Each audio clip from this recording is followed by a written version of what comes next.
Let us, for those of us who are here, remember our incarnate embodied selves and take a nice long deep breath in and let it out. I think one of the things about being in Zoom all the time is that it's really easy to forget that we are embodied creatures. So I want to welcome you. I've got two screens going here, so a couple things I want to remind you of. Um, in accordance with the REA Code of Conduct, we want you to respect each person's choice of turning their video on or off. And I note that sometimes when you're coming in from a very long geographic distance and your internet is slow, sometimes it helps to turn the video off because that can help the bandwidth. Um, we're asking you to keep your audio muted when you're not speaking because that also helps with sound more generally. The chat is open for comments and questions, and there will be captions and a transcript available in Zoom if desired.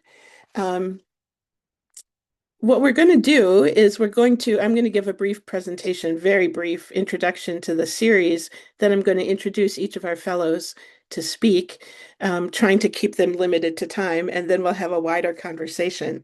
But I think it's important to start with a couple of other things that I want to say. Please drop into the chat who you are, where you're coming from, and if you have a particular focus in your work, because we may be able to come back to that later. I'm speaking about everybody now, not just the fellows, because one of the things that my experience of REA has led to is a really deep sense of networking. And so it's really helpful to know like who's in the room, and maybe some of the things they're working on, so that you can find each other later. And I just think that that's a really um, powerful thing that can happen in this online space. Um, and then again, I just want to invite you to attend to your embodied selves. Like I said, I'll introduce the piece and then we'll talk with the fellows. And then I'll take a brief break so everybody stands up and moves around and remembers again that they are embodied selves. And then we will have a wider conversation. So that is the plan for today. I hope if anybody has any immediate concerns that you let us know. But again, please take a moment right now to put where you're coming from in the chat. And if you have like a particular focus in your research that you might want to share, or even an announcement that you want to share, put it in the chat because we can save the chat afterwards too. Each of you can do that by clicking on the little three dots and saying save chat, and then you'll have that information with you. So go ahead and do that. Um, or not. I don't know, maybe oh, there we go. I was going to say my chat wasn't doing anything.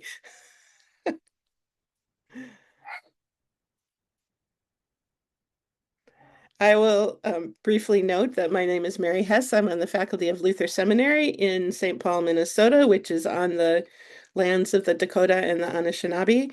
And I have been in this position at Luther for 26 years. So I'm kind of weird that way, an old fart in the field, I suppose you would say. One of the things we are sharing today is we're talking about the Horizon series and a particular project within that. So let me give you a little background. So back in 2011, Dean Blevins, I don't know if Dean is in the room actually, was the program chair at REA. And one of the things that he chose to do, most of us who have been program chairs have found some way to give back to the organization. And in his case, what he was interested in was trying to figure out how we could do a better job of making emerging scholarship available to the field. Because at that point, and I think it's even more true now, we were having a hard time getting scholarly work published in the field. Publishers were less and less willing to do scholarly monographs and less and less interested in things unless they had a clear market. And I think that's only gotten more obvious actually as we're going. So anyway, one of the things that Dean did was work with the board and the wider organization to say, what could we do? How could we put together a publication series? And part of what all of us decided together was that we wanted to privilege emerging scholarship, which is partly why it calls Horizons, right? Like looking to the future. And what we wanted to do was build something that was collaborative and collegial so that we could help people, particularly people just finishing their dissertations, think about how to turn that into a book that might be more marketable, might be a little bit more accessible to the field. And so that's what we've done. I believe there have been 9 books published so far. I could be wrong about that. I was going to look again today. Hold on. And let me put the link in the chat. Here is the place you can go at the website to see the books that we've done so far. Um, and I think that for me, at least, one of the joys of this series has been working closely with emerging scholars. So, like, I get to learn what they're learning um, even before it gets into print, and then helping people think about how to make something really work for a wider audience. And so about a year and a half ago, we were gifted from the Wabash Center for Teaching in Theology and Religion a lovely grant to try to learn a little bit more about what we've been learning from mentoring writing in this process. And that's where the Horizon Fellows came from. And we had a quite competitive process. We got some wonderful proposals. It made me sad that we couldn't accept all of them, frankly. And I know we were encouraging people who wrote proposals but didn't get accepted into the fellows to still submit them to the series, which I hope people are doing. But anyway, we ended up with 6 fellows and have worked with some, again, old farts in the field, myself, Bo Young Lee, Mayan Lee Tron, and Maureen O'Brien, who's been the project director, who I think might be here actually. In the room at some point, to try to support these fellows and try to learn what we are learning about mentoring in the process. Now, there's also been a survey that's a kind of a separate small grant that some of you may remember that went out to the whole membership, and I believe is going to be reported on at a different point in this meeting. But anyway, I'm talking too much already. Let me turn this over to the fellows. We're going to go in the order that was listed in the website. And what I invite each fellow to do is to introduce themselves, talk briefly about their project, and then talk about what their experience of the mentoring process has been like. So, Karen, I'm going to turn to you first and ask you to start. Thank you, Mary. Greetings, everyone. I'm Karen Mosby. I currently serve on the faculty of Meadville Lombard Theological School in Chicago, Illinois. I'm the assistant professor of religious education there. The working title I submitted for my book proposal for this project is Remixing Religious Formation for New Generations of Youth and Young Adults. Lessons from the Sonic Journeys of Three Generations of Black Youth and Young Adults. Long title, and not the final iteration of the title, but it was a way to give the team, the project team, a glimpse or a snapshot of this vision for a book that has sprouted roots now in my heart. When you look at me and you hear words like remixing and sonic journeys and generations of youth and young adults, you might ask, well, what sparks the interest of a baby boomer religious education in music and music generations, in music making of generations of young adults who I've labeled the civil rights generation, the hip hop generation, and the Black Lives Matter generations. And particularly, why would I be invested in a topic when I possess no ready for primetime musical talents at all, nor do I bring to the table any participant knowledge in the generations being spotlighted. The idea of researching young adults emerged for me during my workshopping of subjects for a D-Min dissertation around about 2012. And I had this epiphany moment during one of our plenary sessions when the discussion centered around millennials, which was a hot topic or a new topic at that time, those born between 1981 through 1996. And the conversation had to do with, at some point, where we were did we know any millennials? Were we considered millennials. I was not a millennial, but I acknowledge that I was raising millennials. I have a set of twins who are young adults, and I also at that time was working with young adults as providing pastoral leadership in the church where I served at that time. And so that conversation in that classroom, that plenary conversation really sealed for me that this is an area that I wanted to work in, particularly given the distancing I was noticing young adults, including my own, were experiencing the distancing from traditional mainline denominational churches. I so wanted them to be in love with the mainline church as I had been in love with it as a young adult. But it became clearer and clearer that um, the church that I felt in love with and I needed was not what they needed as young adults. So ultimately, I transitioned from DMin to a PhD program and moved from practitioner focused approach to a scholarship focused approach and continue working with this population, this constituency, which resulted in a dissertation that focused on moving forward with religious education as informed by the music and music making of three generations of Black youth and young adults. Now, in terms of my insight, I want to use an African term to characterize how I've experienced this project and even some learnings I've acquired for the writing journey. And so I'm going to use an African term, sawubona, sorry. It's a Zulu greeting that means hello. But not only hello, but I see you, I recognize and celebrate your humanity, all that you are, and all that you bring to this moment in that word of greeting. And I'm calling it a practice, the practice of sawubona, which I think has been embodied in this project from its beginning, even how it was announced. It's the team of project mentors, the focus on us as scholar practitioners, the intentionality around community building, and the support that has been extended to us. Uh, Everything about it seemed to me to be framed around this concept of seeing and radical hospitality. There is, I believe, a disconnect and measure of invisibility that many of us experience after we complete the coursework in a PhD.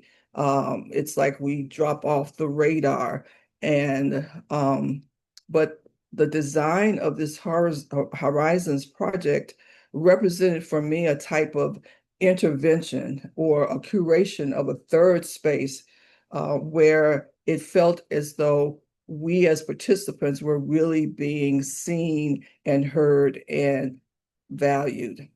Being seen, acknowledged, affirmed, and appreciated may not seem to fit with an academic or literary endeavor. However, when you write from spaces of marginality and invisibility about topics that center those who have been marginalized and rendered invisible, practices of Sawubona are everything for the writers and for how we write. And so to see this in operation in the project further affirmed my commitment to write so that others are seen and made visible in the fullness of their humanity and divine belovedness. And I'm just choosing to do that through this genre of music and music making. Much of the imagining, the research, and the writing and the rewriting, most of you or not all of you know, occurs in solitary spaces. But participating in this Horizons project has diminished some of that academic aloneness, at least for me. It has felt like working with a team. No one can write for you or do your primary research for you. No one can tell the story, only you can tell. However, the project leadership has created a space for us to curate a team whose members, consisting of mentors, colleagues, and editors, are all invested in our success. And I keep coming back to this point of the contrast between perhaps our PhD programs, which some of us have recently finished, and this process. So you go from this really alone space to a team space, and none of our team members feigned neutrality. It was very clear that they wanted us to do well, and well, our well-being was connected to theirs and vice versa. They believed and they voiced their belief that our researches and stories can benefit church, academy, and community. So they became members of our team and they extended clarity, support, critical guidance, and resourced us with their expertise, which for me has flowed over into the idea of a book itself. Had never worked one-on-one with an editor before. I certainly have written papers and turned them in, written sermons and been critiqued by church members, but never one-on-one editing. And so working with an editor that the project provided financial support from was really a defining experience. Perhaps the most life-changing part of this program for me, because this editor had had already, experience already with transforming or helping writers transform their dissertations into marketable publications. She had already worked with a diverse portfolio of scholars that included persons in theological fields and persons of color. And in our initial conversation, she explained her role as a member of Team Karen. I've never had a team. So to know that here is someone who wasn't just going to placate me, who wasn't going to judge me, wasn't going to grade me, but wanted my success, actually someone who saw me and wanted to get me to my goal of completing a finished book proposal was again life-changing. And so because submitting our book proposal included submitting proposed chapters of the manuscript for the book. And so, yes, there are technical steps involved. I'm already okay. So she help me see myself. And this editor spent time with the technical, but also helped me to own my own voice and claim my story.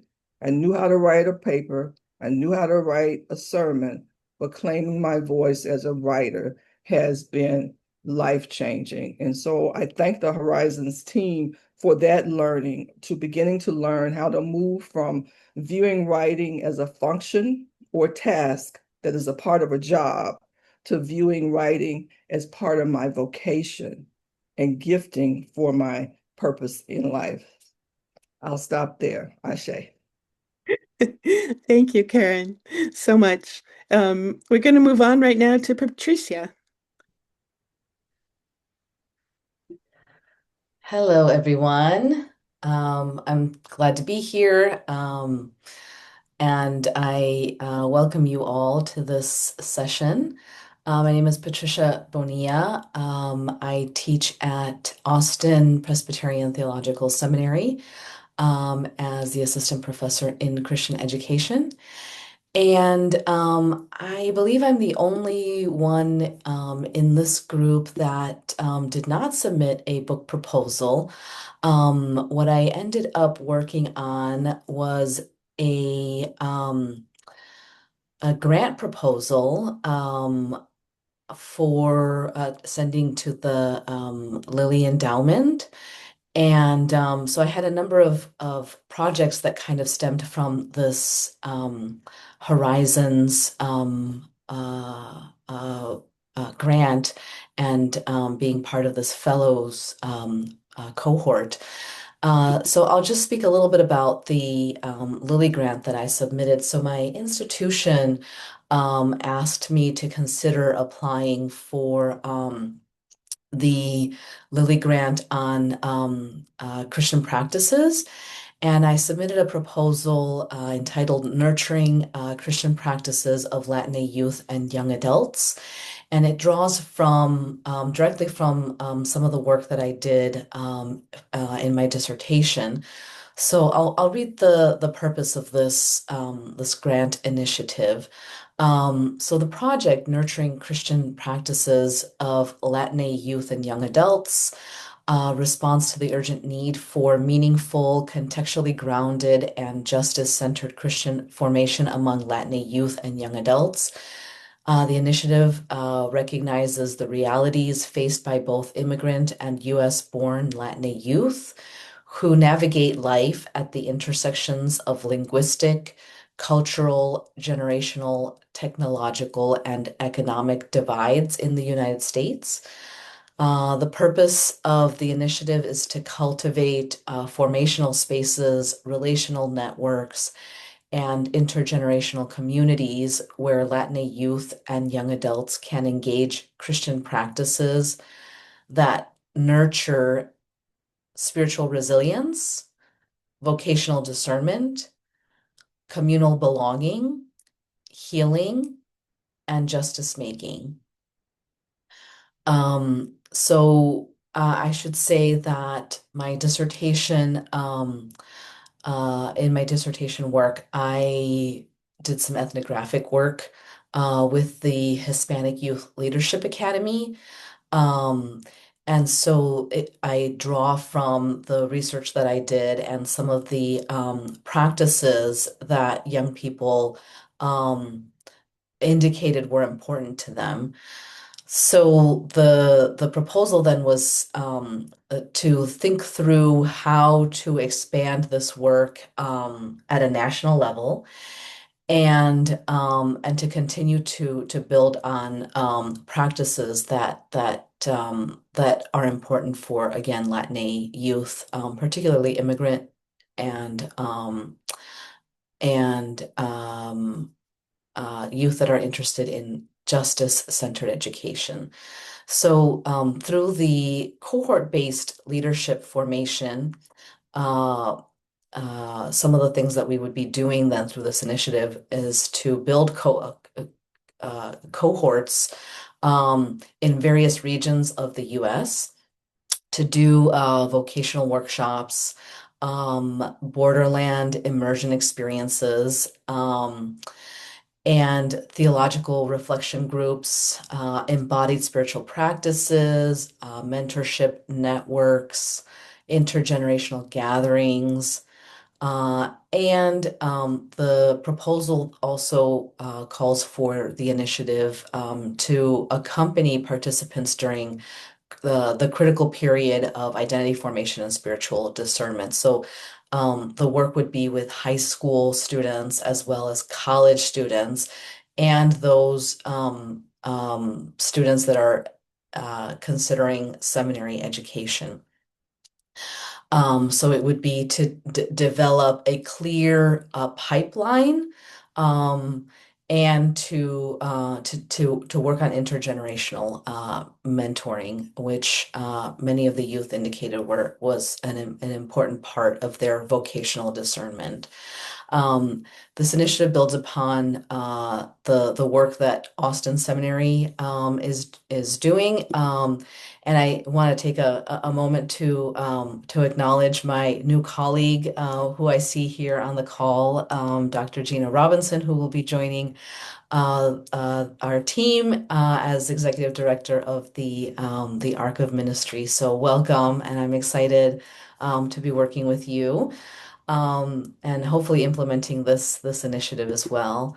Um, so a little bit more about the proposal is it's grounded in Latin theological traditions, um, liberation theology, intercultural ministry, and justice centered education. And the project seeks to retrieve and reinterpret Christian practices such as storytelling, testimony, accompanionment, pilgrimage, hospitality, advocacy work, ecological stewardship, theological reflection, prayer, worship, and again, intergenerational community formation.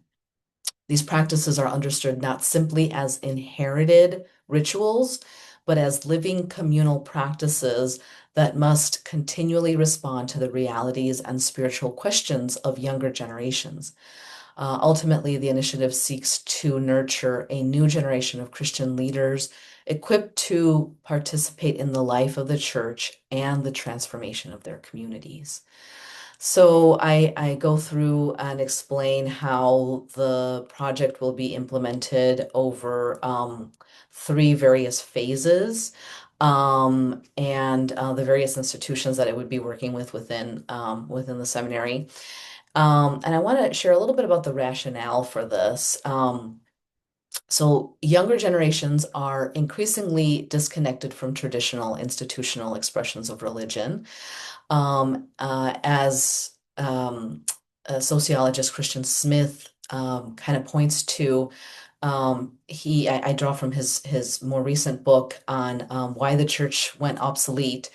And he talks about research on millennials, Gen Z, Generation Alpha, and documents significant shifts in religious participation that has been shaped by declining trust in institutions, prolonged transitions into adulthood, economic instability, political polarization, expressive individualism, and changing understandings of spirituality and belonging.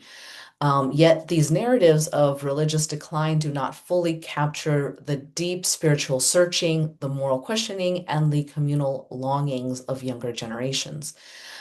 Studies continue to demonstrate the important role congregations and faith communities play within immigrant and historically marginalized communities. Religious institutions often function not only as places of worship, but also as centers of belonging, leadership formation, cultural transmission, social support, and civic engagement. And so I draw from the work of some scholars who note that many immigrant congregations operate as community centers that provide refuge, resources, and respect for immigrant households navigating educational systems, employment, social services, and cultural adaptation. Increasingly, youth and young adults seek communities where spirituality can be integrated with life, with lived experience, justice, healing, and public engagement. These realities are specifically significant within Latinx communities, one of the youngest and fastest growing demographic populations in the United States.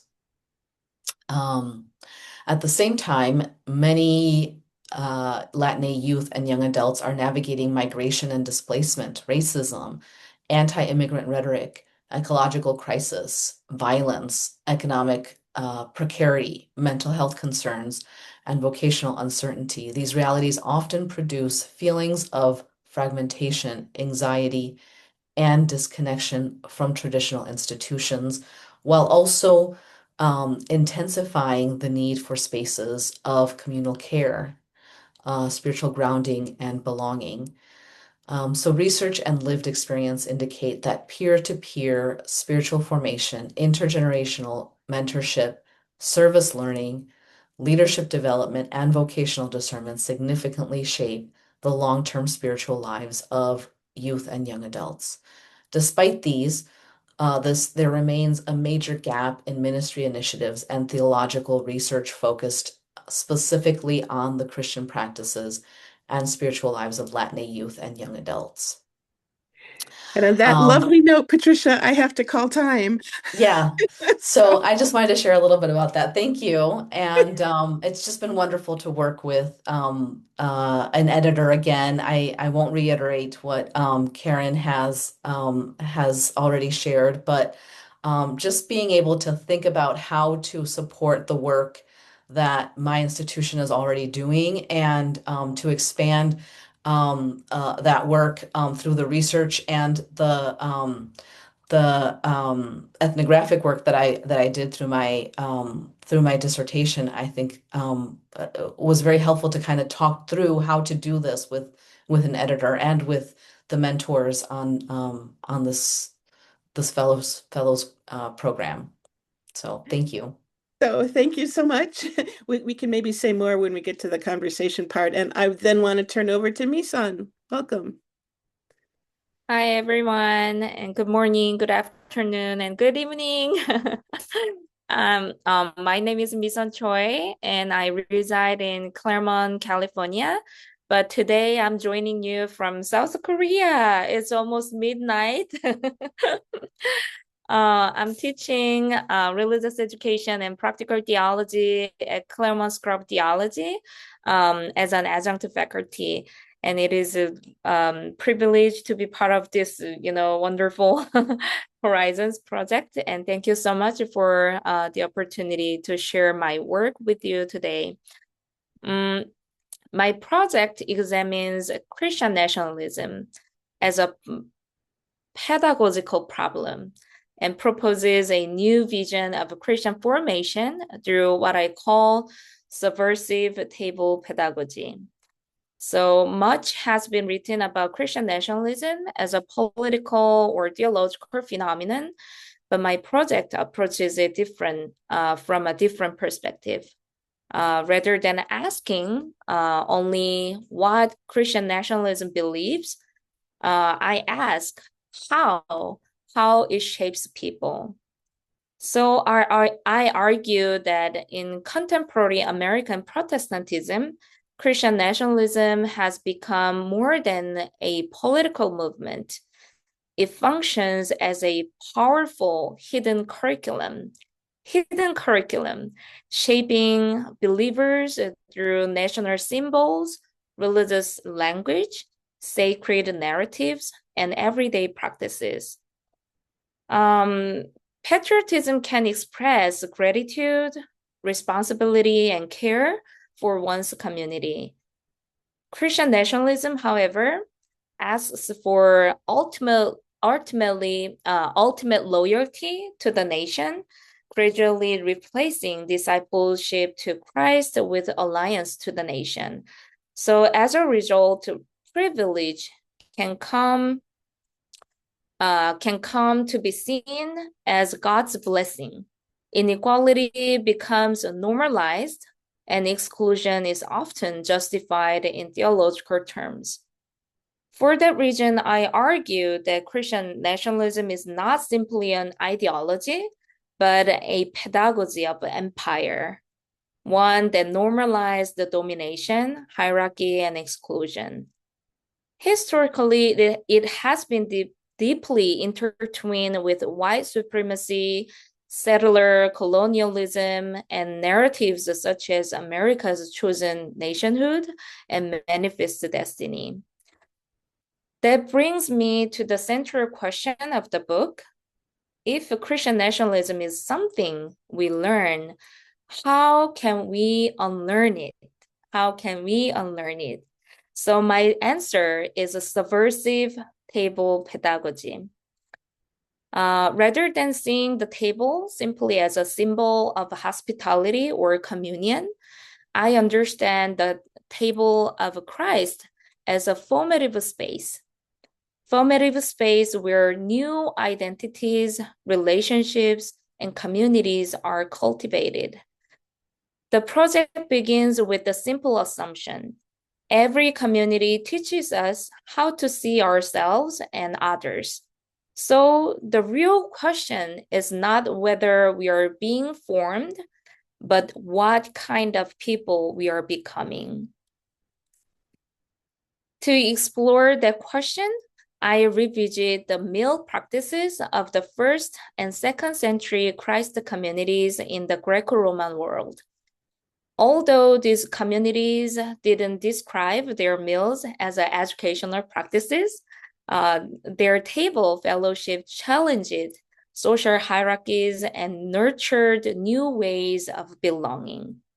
So the book unfolds through 4 dimensions of formation: political, economic, social, and cultural.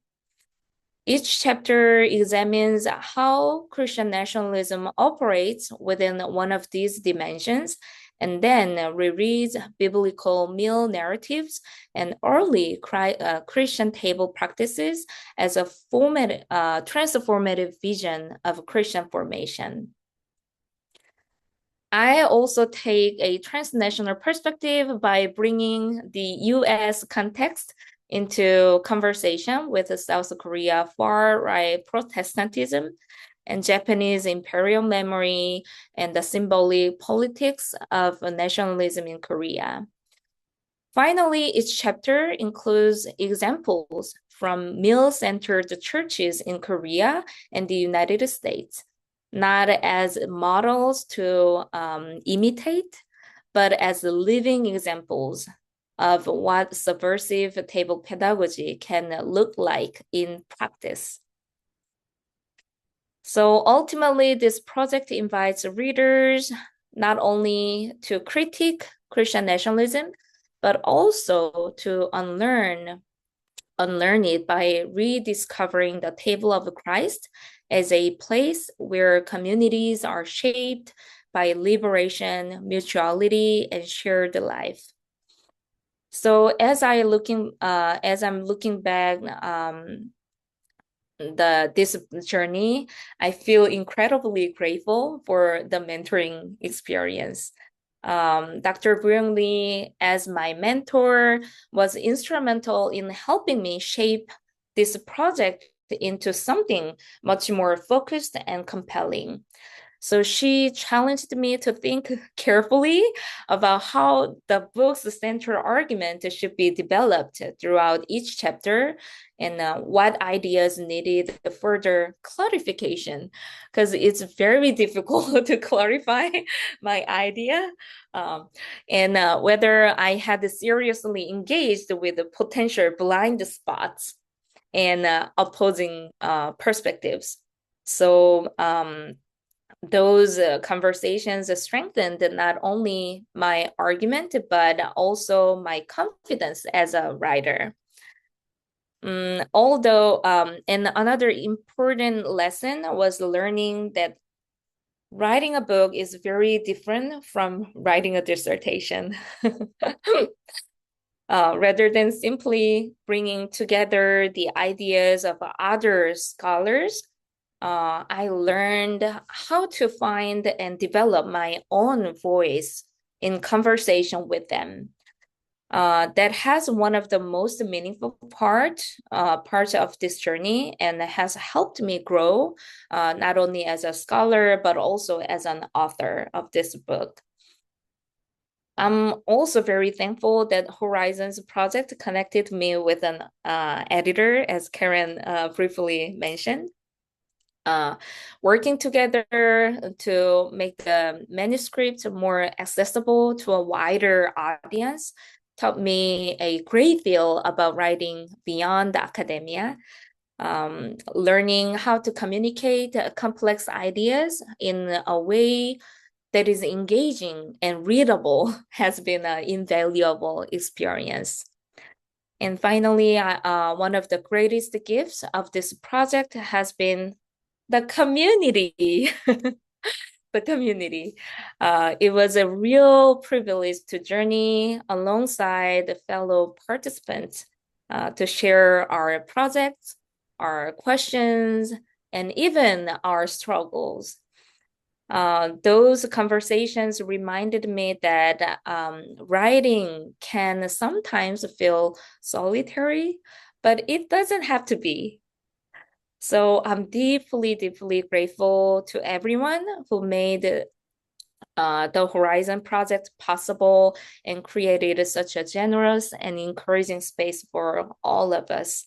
Thank you so much for listening. And thank you so much for staying precisely in the time. Yay! Thank you, Misan. And now we're going to turn to Yana. Thank you, Mary. If you could give me a wave at about 8 minutes, I would appreciate it. Okay, I will do that. Good morning, evening, midnight, all, wherever you're joining us from. I'm so grateful that you're here today, and you've been doing a lot of listening. So I'd like to start off with a question. I want you to take a second and think about what it is that you do for fun, something that brings you joy, what you like to spend your spare time on, that thing you voluntarily engage with, that thing that your family or friends joke that they really shouldn't get you talking about, or you're never going to stop. Whatever that is, if you're willing, share it in the chat, and I'd love to see a list of that start to pop up. As Mary said, I'm Jana Housen. I earned my PhD from Garrett, and I'm grateful to see so many familiar Garrett faces here today.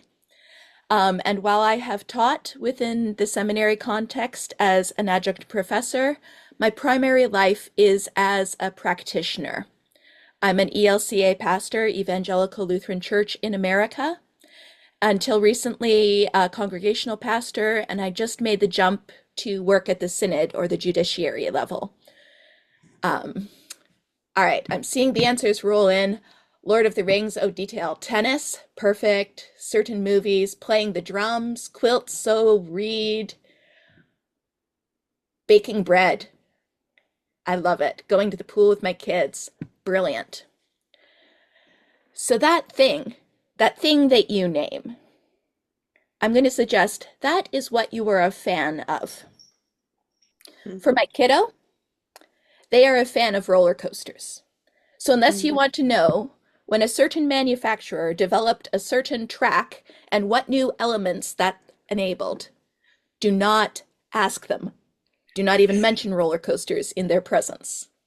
This is a child who writes one-sentence answers and refuses anything that sounds like planning, yet voluntarily keeps a running spreadsheet of all the roller coasters they've been on, their unique features, and their relative ranking.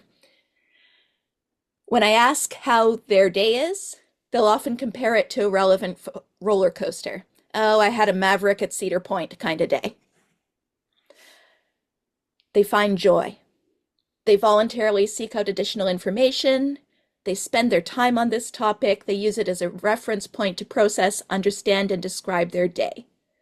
That's what it means to be a fan of something. My dissertation focused on the meaning making that happens in fan cultures. In my particular case, particularly in the Star Wars fan community. And it looked at the key practices from fan cultures and put them in conversation with the liberative practices of bell hooks pedagogy. And how these two things combined, can suggest an approach to faith education. Because at the end of the day, voluntarily engaging, spending time with, using faith as a reference point to understand and process your day-to-day experiences, that's pretty much in line with what many of us are working for as faith educators. So out of this, I developed my working title for this book project that I've been working on, which is Joining the Rebellion, Fandom as a Model of Emancipatory Christian Community. I mentioned that my work centers more on being a practitioner. So for me, the Horizons Fellowship has been a life-giving chance to strengthen those connections to the academic community and the scholarship community, and figure out where that academic side of my life fits into the day-to-day rhythms of congregational life. The retreat that we had provided a step away to make that my main focus, and for me, that was really the life-changing event, to say, how do I incorporate this as a part of my day-to-day and who I am? For me, the retreat was about identity formation. Over the course of that, I had the opportunity to make a list of guiding questions and commitments for myself as a scholar that I still return to. Karen mentioned this sort of null space that happens after you graduate with your PhD and figuring out where you fit in this academic world. And having a chance to connect with colleagues, peers, and mentors to make that transition was huge.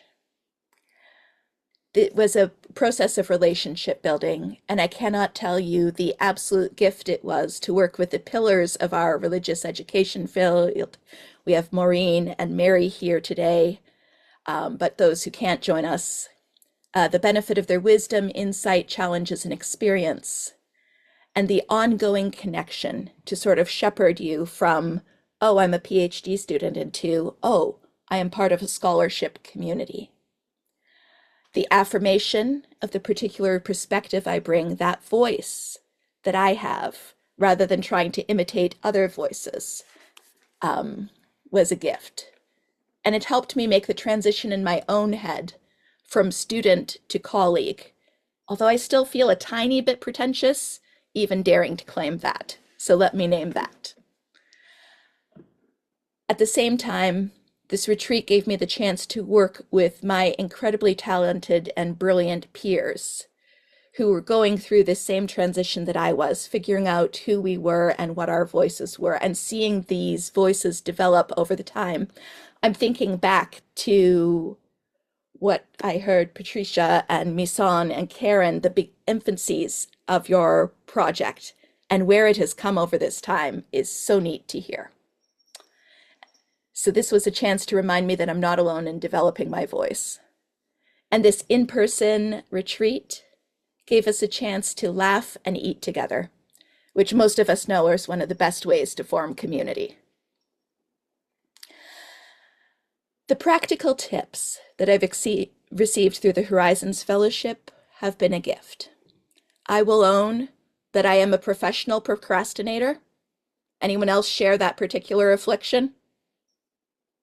Okay, I'm seeing a couple of people. Thank you. You helped me feel not alone. But this fellowship provided some practical tips about how to use the deadlines and accountability to work for my own benefit and for the benefit of those with whom I work. I was heartened to know I'm not the only one who struggles with this. Dr. Lee said on the retreat that she needed to make 10,000 pancakes before she began to write. And that was such a wonderful way to imagine, what is it that I do instead of writing? What holds me back? And what is the process I need to go through to get these words out on a page? This ongoing connection after the retreat, we were put in mentor groups, giving us a chance to reconnect with our mentors and another peer. This provided structure to give my brain the deadlines it needs to actually make forward progress. And it occasionally involved Dr. Hess telling me to just turn the damn thing in. And blessings to her for her patience. Karen mentioned that having somebody on Team Karen was such a gift in this process. And it could not be clearer that Mary was on Team Yana. A quick word about the process of working with an editor, and you heard a little bit about this from some of my colleagues, and it's tied to that habit of procrastination. I have a lack of experience and even a strong aversion to revisiting my own work. So working with an editor, being forced to engage and strengthen and tighten has again been a life-changing experience. I got experience developing tighter proposals, more content in fewer words, and an encouragement to be the expert in my area of research, making that shift in voice from being a student to owning the knowledge. At the end of the day, this experience of being a Horizons Fellow reconnected me to what drew me to this work to begin with. The love and belief that there's something going on in fandom that could benefit our beloved field of religious education. And this community is the community that helps me make meaning, helps me process this experience, gives me the language and the vocabulary and the community, and to live out that passion that defines being a fan as we explore the horizons of this discipline. So thank you. And thank you again for staying in the time. You had 20 seconds left. And we will turn now to China. Welcome, China. Thank you so much, Mary. Good morning, good afternoon, good evening, everyone.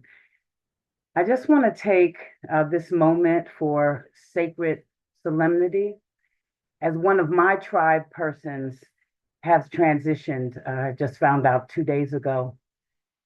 So I breathe in my heart and I speak Brian Crawford's name to the ages. Ashe. Thank you.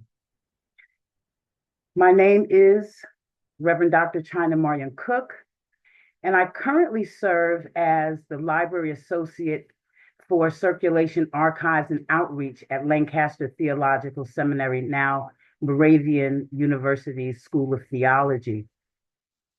And my work centers on supportive learning and scholarship, community engagement, and I also serve as the associate pastor at St. Paul's United Church of Christ in Westminster, Maryland. This is a brand spanking new appointment to which I'm really excited about.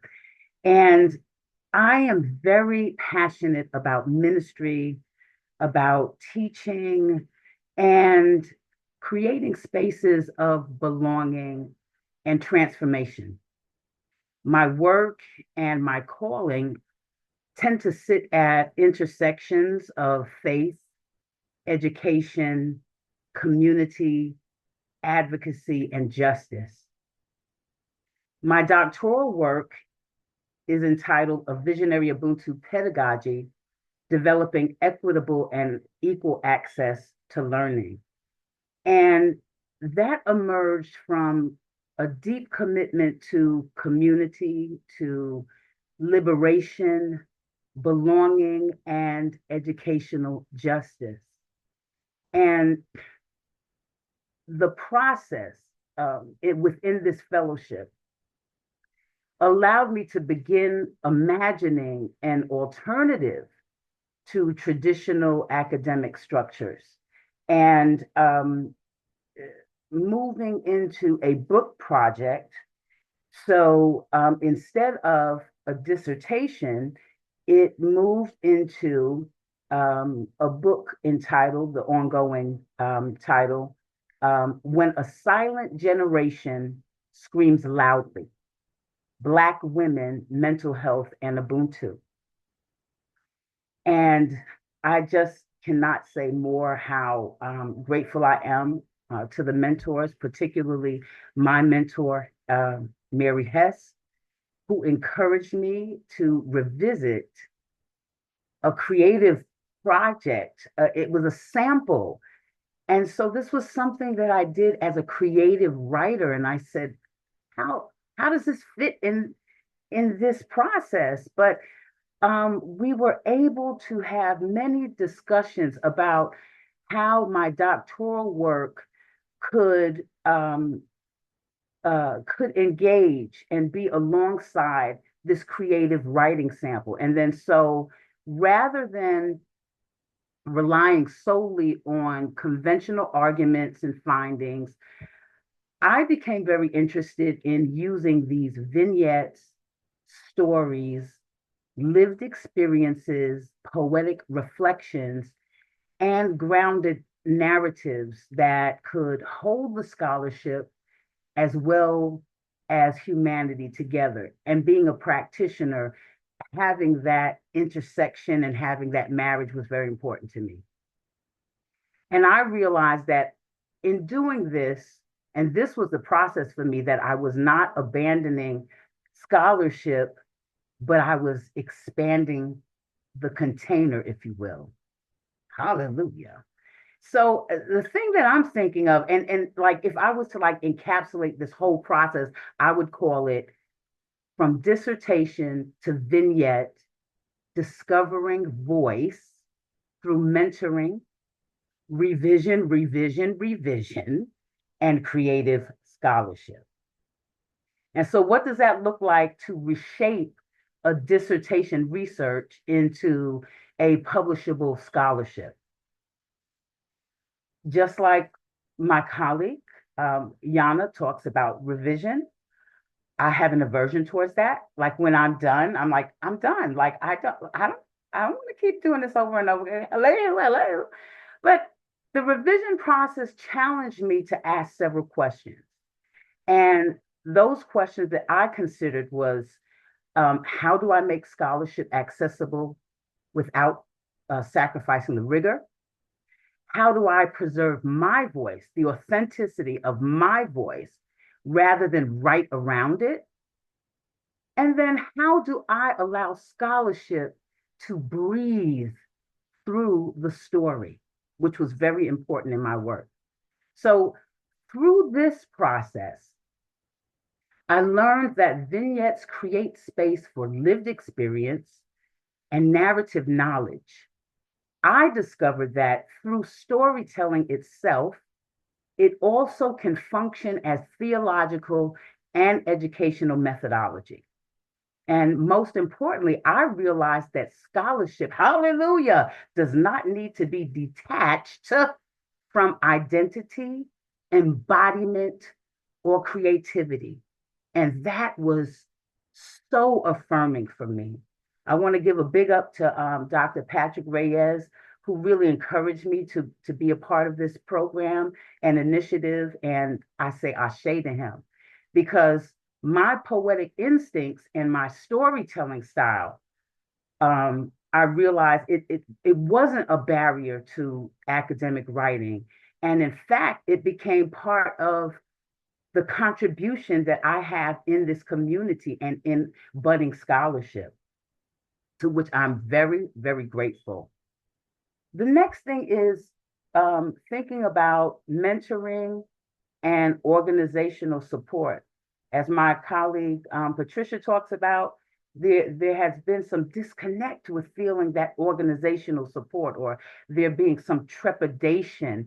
But I have to say, whether it was divine providence, whatever God did, God hooked me up with the right person. And working with Mary Hess was such an incredible and important process for me personally, because she helped me create organizational timelines, structures, and sequence ideas, and arranging voices so that the readers could follow the narrative a lot more clearly, and to transform some of the complexities of the structure into clarity without removing the creativity, which was very important to me.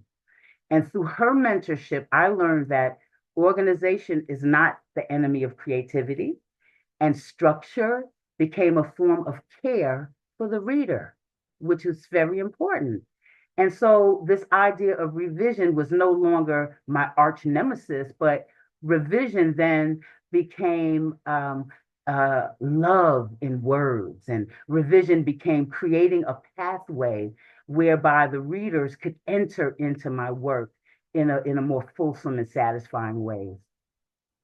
The other thing was definitely finding my authorial voice, and finding it through our community, our cohort, and our support, and the resources. And so this part of the journey was so invaluable. And again, finding the editor, the writing coach, whose style aligned with my own voice and creative process, I was able to find an incredible coach, Dr. Ray Doris Stewart. She was fantastic. And I really did need the support.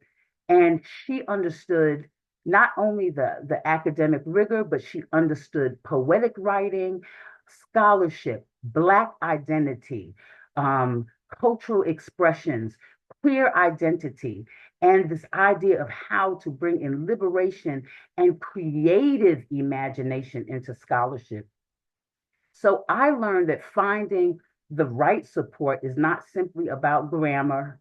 It's not just about formatting, but it's finding people who can protect and nurture your authentic voice while strengthening your scholarship.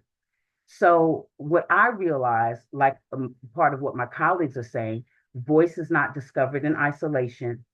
Voice emerges with continual relationship. And through this process, I gained so many colleagues.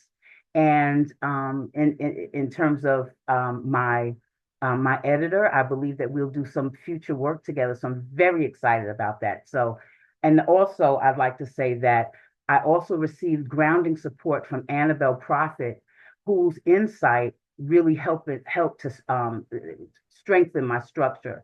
And her looking at different aspects really helped me. And so finally, I want to say that in my writing, which is about Ubuntu, which means I am because we are, I learned that the writing process itself becomes an act of Ubuntu. Thank you so much, Ashe. Thank you so much. And we have one final fellow. I'm going to turn it over to Jennifer Rower. Thank you very much, Mary. Greetings from Indonesia. I'm Jennifer Wowor. I'm teaching now as an assistant professor of religious education and practical theology in the Faculty of Theology, Universitas Kristen Duta Wacana, or Duta Wacana Christian University in Indonesia. I'm also serving now as a pastor in the Protestant church in the western part of Indonesia. My project is about the Indonesian genocide of 1965, primarily of thousands of women falsely accused by or of being communist, is now known as the 1965 massacres. Unfortunately, it is only one of countless global examples of such violence against women, state and local silencing, misrepresentation, and blaming of victims and their voices often deepens and extends that violence for generations in an attempt to bury and indeed punish women's memories of the truth. This book also explains how religious education can and should respond to rulers' distortion of truth, a distortion that continues to this day and results in violence and femicide from the state and others in power. More specifically, from a post-colonial feminist perspective, this book explores in-between voices that are often unheard and silenced by powerful individuals' distortions of truth. It is an exploration whose purpose is not only to listen those voices, but also to build genuine connections and foster global solidarity in a transnational context. By listening to unheard and silenced voices, everyone begins to listen to voices beyond those of their ruling group or party, including a political leader or party in particular. Teaching how to listen in this way, I call a pedagogy of liminality, of in-betweenness, based on empirical insights and theorizing religious education. I highlight then and explore 5 pedagogical practices for learning from liminality: intentional listening, critical reflecting, multi-directional sharing, essential reclaiming, and liminal learning. What I have learned through the mentoring and revision process, there are 3 reflections.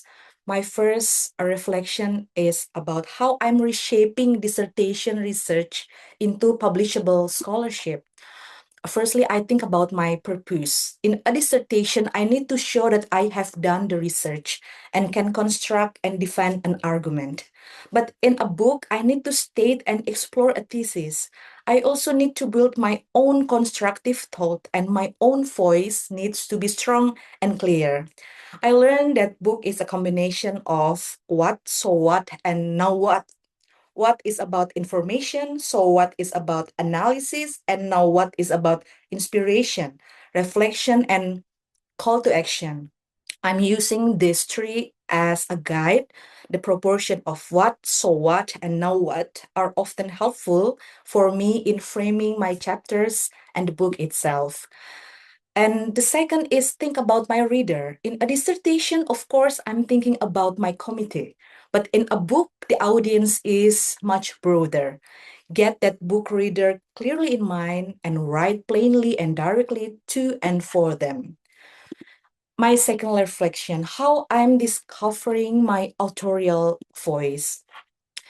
I'm trying to always build a kind of an ongoing dialogue for my interlocutors because I implemented feminist ethnography with 9 women victim survivors of the 1965 massacres and their descendants from the first to third generation in the transgenerational linkage in East Nusa Tenggara, Indonesia, and also trying to build a kind of ongoing dialogue and insights from my academic community at Fordham, for example, in the doctoral studies that I completed last year, also Duta Wacana Christian University, trying to build a kind of ongoing dialogue with my writing coach, my mentors. My first mentor is Dr. May Anlitran, and the second mentor is Dr. Septem Lakawa. Also, and this is essential, try to build a kind of ongoing dialogue with myself as an Indonesian woman. This is the practice of reflexivity, which is also an important part of my project. So this book is written, or this project is written with the reflective educator in mind. I realized that as a woman and also religious educator from Indonesia, I live at the intersection of my voice and those of the Indonesian people, particularly women, but also global context. I embrace liminality in my life and educational process through listening to in-between voices. What matters most to me is a problem that the Indonesian people face still today, the reality of state violence against women and femicide, which not only harms them irredeemably, but also distorts the truth and becomes entrenched as truth in history. Thus, throughout this book, I also voice my own reflexivity. And I also realized that telling narratives is a way to survive. Through personal life narratives, I can strengthen my identity and connect with other people and communities, including in the context of Horizons Fellows. In it, I can remember, understand, and give meaning to every life experience. Human life is filled with stories passed down from generation to generation to maintain survival and to stay connected to the world and each other. Honestly, I was surprised and began feeling that my personal life narratives were valuable. This was my epiphanic moment in the post-colonial context that connected my personal and professional context. And my last reflection, how I'm navigating the intellectual and practical challenges of academic writing. For me, navigating academic writing involves overcoming 2 main hurdles. The first is intellectual, developing arguments and also critical analysis, but also practical, writer's block, strict formatting, and language precision. English is my fifth language. So it's quite challenging for me. And also, for me, successfully tackling these challenges requires building structured and actionable habits. So, in facing some challenges, I try and I still try to always focus and absorb the support of the spirit given by my community as well as from my fellow Horizons fellows.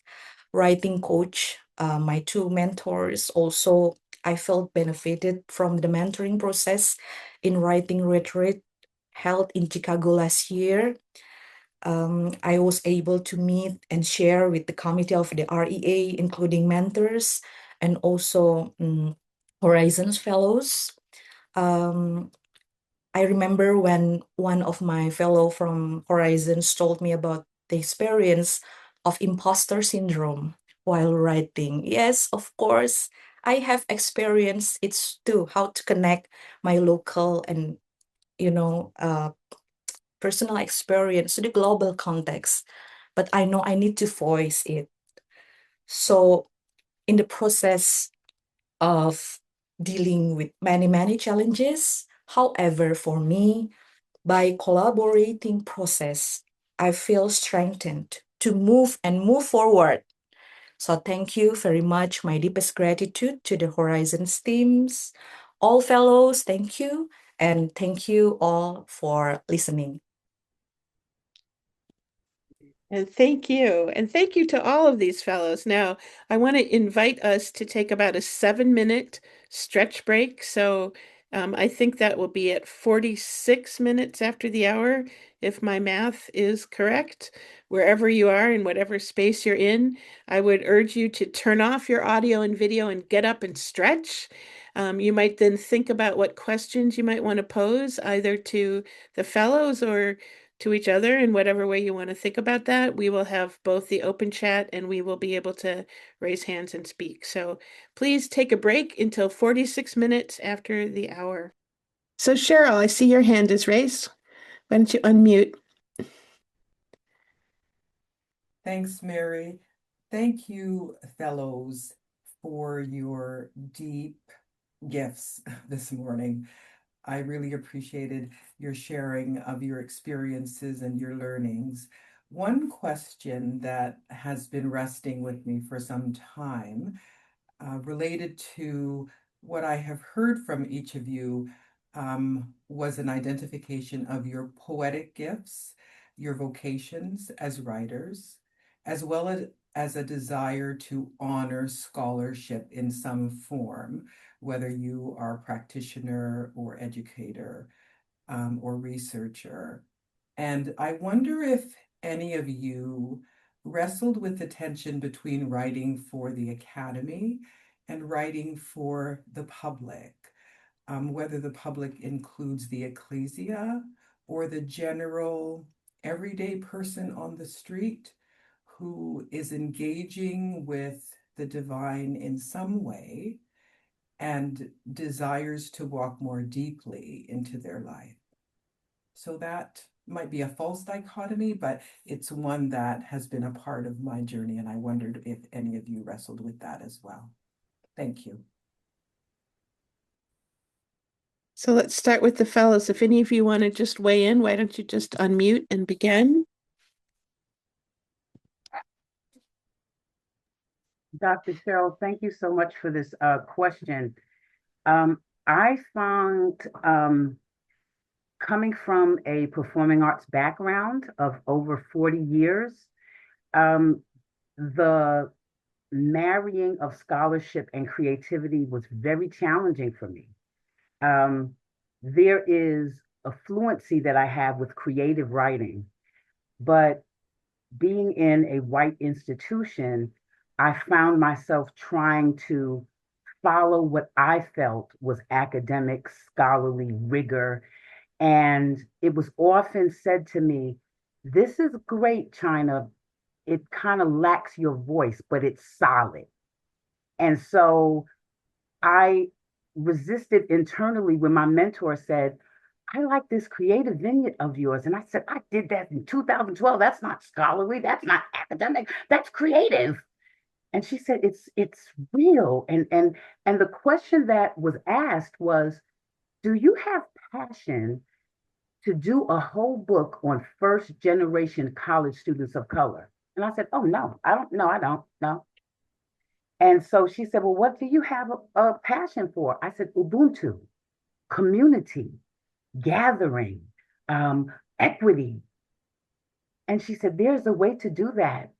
And if you just trust the process, you're not starting from scratch. It's your voice.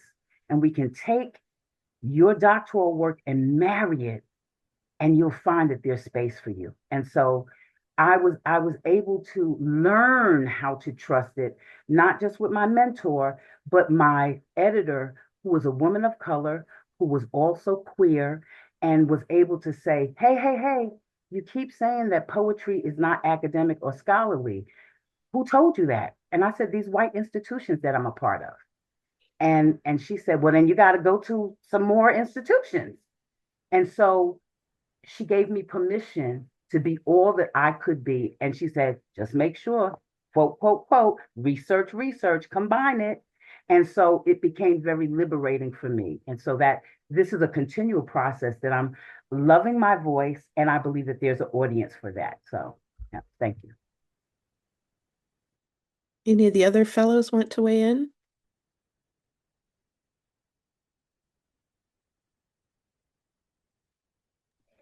I would just say I was fortunate to do my doctoral work at an institution um, in a field where um, the faculty really gave room and encouraged um, us to follow what was our passion, and not just in terms of the research, but also in terms of the writing.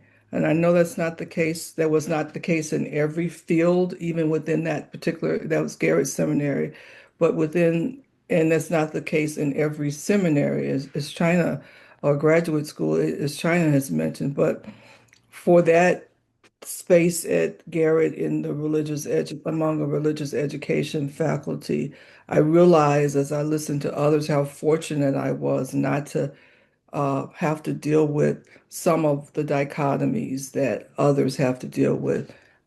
Most of my issues were self-imposed. But as faculty, as religious education faculty, they were very generous and created this huge and wide and porous space uh, for those of us in religious education to do the work, to do the research and the writing. And they also each brought their own kind of passion for making the work relevant beyond the academy. And so I brought that with me, and then that was just reaffirmed. Um, and so I don't, I, I hesitate. I'm very, my question, kind of like China's, is always, it's not so much is it scholar, I guess the reverse is not so much is it scholarly enough, but is it accessible enough? Uh, because that's not who I am and that's not what I want to do. I can guide you to that kind of work, but that's not what I do. I had one of my advisors remark on my dissertation that they could hear the musicality in it. It was not something that I could tell you what that meant or how I did it, but I realized, okay, so this is just a part of me, whether it's, and so that is going to be how I write. Um, so anyway, that's enough. Thank you very much. Uh, Thank you, Dr. Metzinger, for that question. I would just like to reiterate what my colleagues have said. And, as a practical theologian, also thinking about how to create space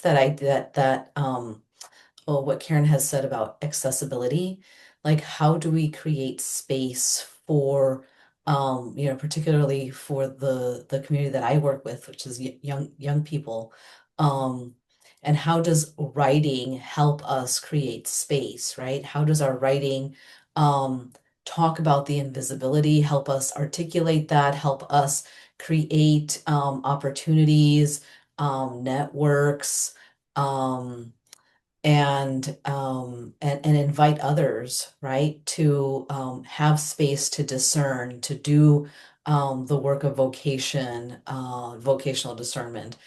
The mentorship, I particularly working with Dr. Mayan Tran, she kept telling me, what do you want your work to say? How do you want, what's the contribution that you want to make? And how does this cohort or this fellows program help you do that or help you think about the contributions that we are making? And so, even kind of thinking about what do I need to work on at this particular time in my career?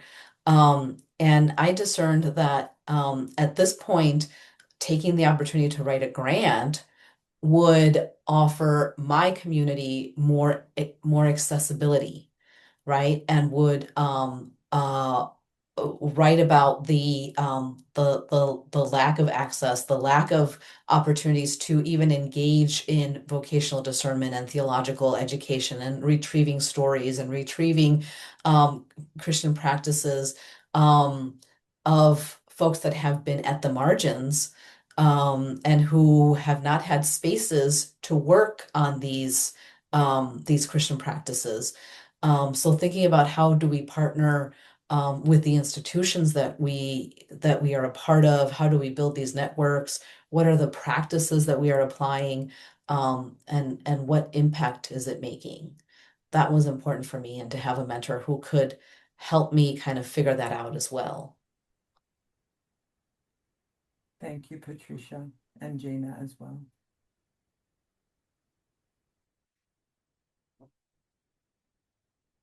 So perhaps another question or another insight. And I think there are a lot of people in this room who could also speak to that particular question or to other questions. So I think one of the nice things about REA is the ability to hear from the wider community. So please don't feel like you have to say something directed only to one of the fellows. You could direct it to each other as well.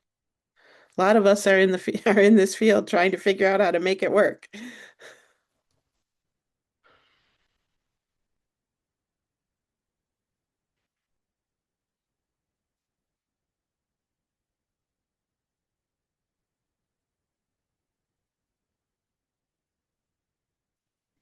Well, while you're pondering, let me note that I would encourage all of you who have the ability to be in a place where you're teaching, whether it's in a school or in a congregation, to take a look at the books in the series, because we really have tried to create books that are accessible, right? And we want them to be drawn on, and they're in paperback and they're relatively cheap compared to what some academic books are these days. Um, so uh, it's their resource beyond just the guild. I think, I believe, I hope.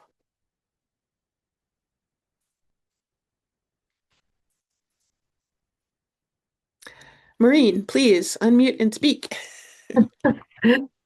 Hi, everyone. So I had the privilege of serving as the project director for the Horizon Fellows program. And so I would just say that I was very happy to hear from the fellows, not only about knowing the quality of the projects that they had proposed, but also it was very good to hear their insights about the experience that they had. And for all of you, I would really encourage your thoughts about their insights regarding mentoring and the impact that this had on them. What I'm thinking is I might put up on the Padlet some space for further reflection by anybody who's been in this session, but others as well, because there were, as Mary mentioned, I think she said there were 2 grants that we obtained from Wabash for this, they were 2 related grants, but both of them were in some way related to mentoring, because that was a concern of ours for emerging scholars within the field of religious education. And so we're really seeking ongoing ways to support that through the Religious Education Association. And so I think from listening to the fellows today, you'll agree that there were some wonderful results from this particular grant program, and we want to find ways to perpetuate that within the association. So anyway, I'll just leave it at that and say that I'll put a Padlet notice up for further thinking about just what was generated here. So thanks again. Thank you, Maureen. And I want to note, I'm going to call on Michelle in a moment, but I want to note there's a lovely question in the chat as well from Emily. And I personally think it should work across different fields, multiple fields. But anyway, if you might want to weigh in there. So let's ask Michelle to unmute. And then Emily, if you want to unmute and ask your question, we'll go to that next. And Great. then Thank Joe. you. So we've got Michelle, Emily, and Joe in order. It takes us a while to warm up, doesn't it? Thank you. Thank you all so much for this presentation. It is phenomenal. And part of the reason it's hard to ask a question is that I've got thousands of new thoughts swimming in my head and heart. So I deeply appreciate that kind of influence.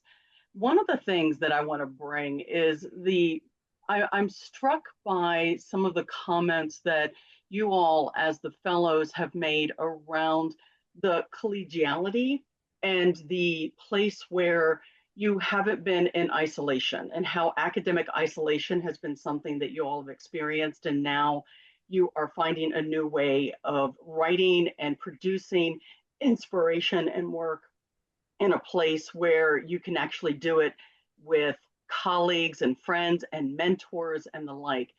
And I know that our society is one that is desperately looking for belonging. I'm a Unitarian Universalist religious educator, and that is at the theme of everything we do with our congregations. So I'm wondering if you could speak a little bit more to that, and what is it that both the academic institutions, but also the congregations and the people we serve can start to kind of shift things so that the collegiality, the peer groups, the mentorship is more the practice than the isolation. Thank you all so much.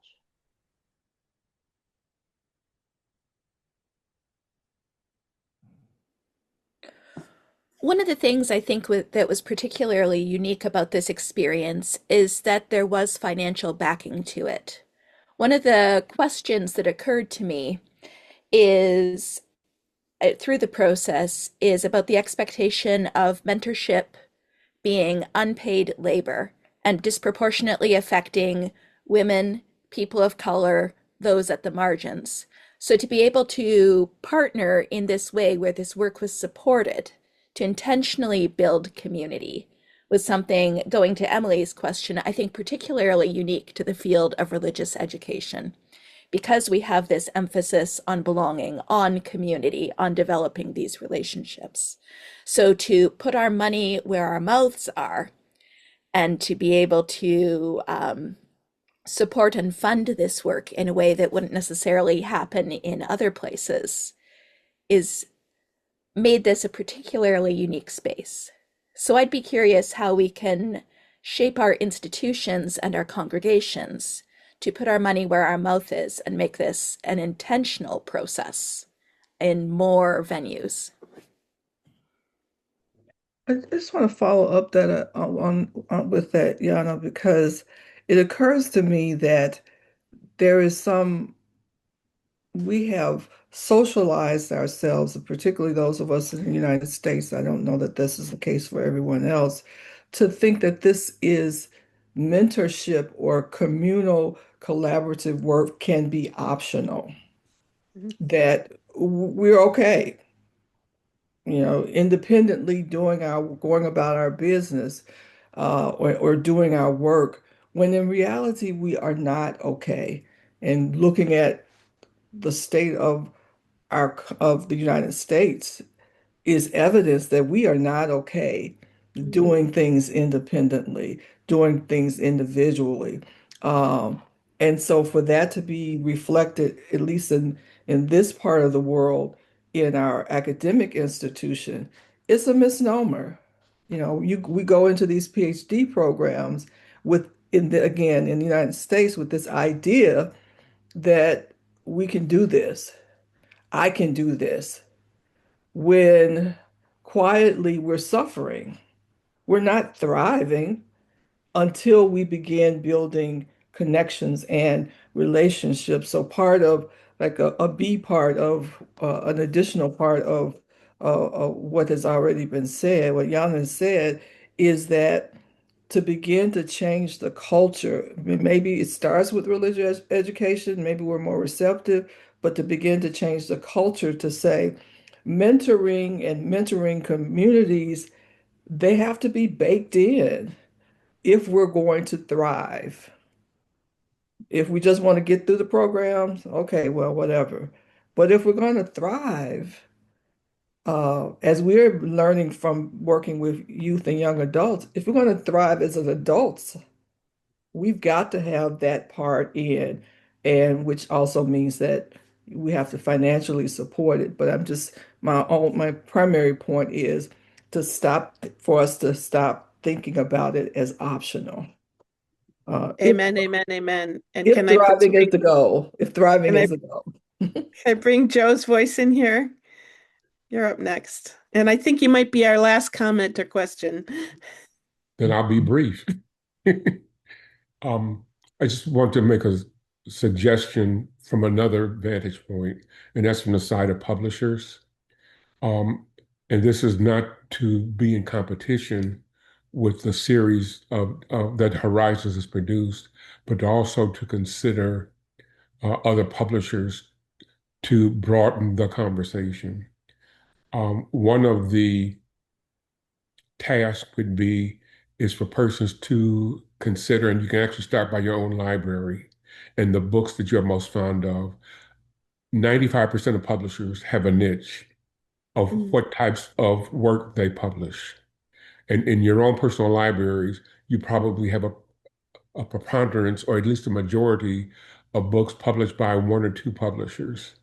So to consider those publishers as targets for your writing and publication. Then I would also say, to piggyback on what Karen said, that not only to do it as individuals, but as a collective, as REA, to also begin to work to be in conversation with other publishers, pressing upon them our view of the value and the importance of religious education, and to actually navigate and negotiate agreements with them to publish young scholars' works, so many per year or per every 2 or 3 years. Period. Joseph, thank you so much for that. While during this process, I was really concerned because the structure of my work had such a nuance about it that might not fit neatly into certain kind of publication and scholarship. And what I found very comforting was the fact that the mentors did say, if the book or the project is not exactly fitting the Horizon series, we will continue even after this process to work with you to find the publication that will fit your work. And that, for me, that was hopeful, because in looking at the structure and the creativity and the way that my project was laid out, I said, "Ooh, is this going to fit?" But the mentors would extend their connection and resources beyond this particular initiative. I think on that note, I'm being urged, because we have another session that's going to come into the Zoom room and needs to do its tech prep, to close this session. So I just want to say thank you so much, first of all, to all the fellows who've been doing all this work, to the mentors who worked with them, to Maureen O'Brien, who really led the whole thing with great clarity and efficiency, and to all of you who showed up to be in conversation. And I hope that you take some connections from this session and might continue to find each other in the chat or in other spaces throughout this meeting. So thank you so very, very much. And I look forward to encountering you in more parts of this meeting.